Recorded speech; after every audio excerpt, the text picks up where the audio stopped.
actually about to ask you a follow up because you sort of touched on it a little bit about being plus or minus on certain things. The understanding of frame data in general. I mean, how important is it to know what it is that you're throwing out at least on a purely technical level? Because if you think about it, fighting games really can just be broken down to applied mathematics at some level. I think frames are definitely really important. But I definitely believe without frames, you can still make it happen.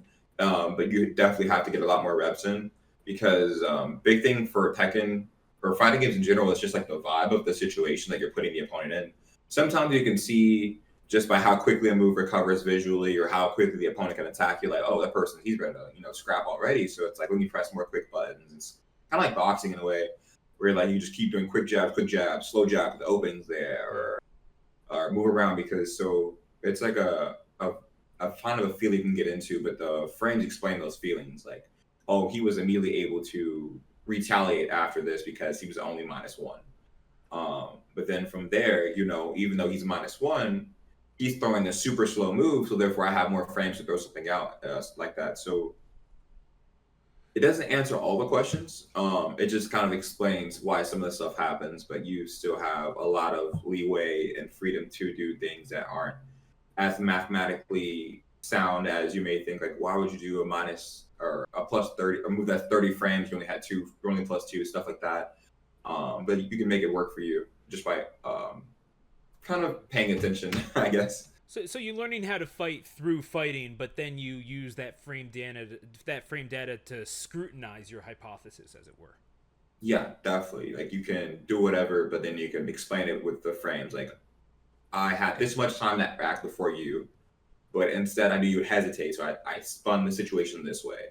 And that can happen a lot even when you're super, like when it's not your turn technically. But if you know the opponent's too far away to take their turn immediately, or you know that they are hesitating, you can definitely get a bit more crazy with it because of the situation. And then you can tighten it up later because you know, like, oh, eventually he's going to catch on to it. And you can kind of get ahead of him that way.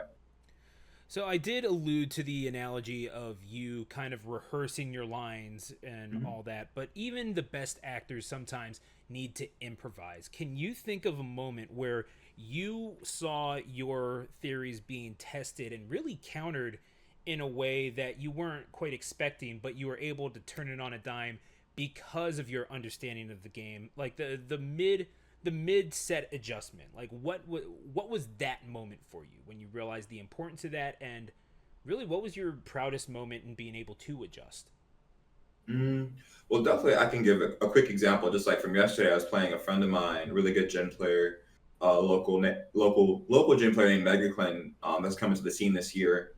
Mm. But he's just really solid. We were playing a couple sets or whatever, and I was like seeing like, oh, I'm applying these pressure situations that people like to press on, or situations where I can get a reward off of eventually.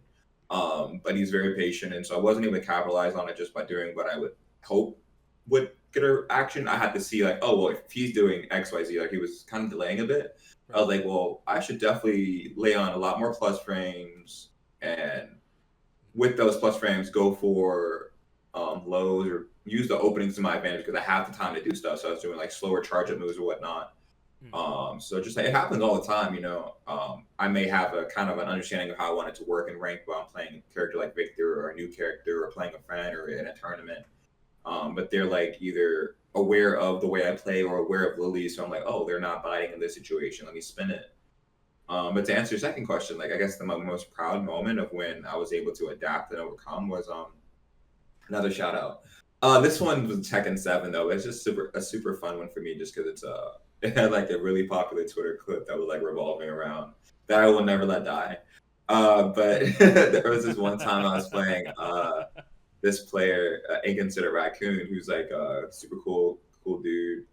But he plays Fang, and Fang is like the bane of my existence. Least favorite. Well, he's a cool guy, but least favorite matchup just because of the way he can limit my options or I like how whatever. you had to add that caveat, like you didn't want to hurt Fang's feelings. I Oh love that yeah, comment. yeah. Like I No have offense friends to that Fang play. if he's watching, but Yeah, like like the character's cool. I've like played Fang in some instances to help understand the character a bit more, and like I have mm, friends that play Fang. Like yeah, there I try not to get too emotionally charged with some characters because it limits how I can play towards them. I'm just so upset to play them. But um, Hmm.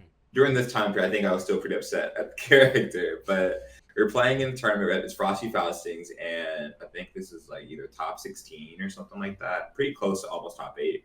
But I'm so sorry. I just took a Nah, nap. don't worry about it, man.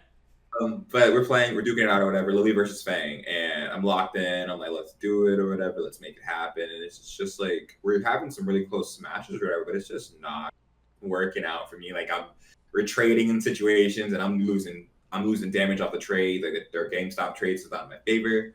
So I'm like, yo, we gotta either just I'll explain that later, but we just gotta make something shake. Like we just gotta like really lay on heavier, like do what we normally do to get the results, whatever. Like we have to go deeper into the bag of tricks and just do what we know we can make work for us and adapt to on the fly. Right. So I have a move called back. Well, the move's not called back one. The move's like called something in French. But the move is back one with Lily. It allows me to apply pressure, allows me to sidestep, and it has makes up potential off of it. So it's one of my core moves I like to use.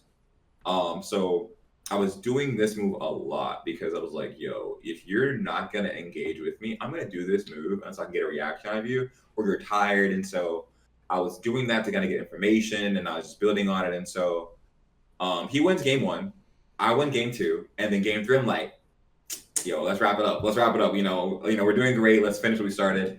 And I think just by the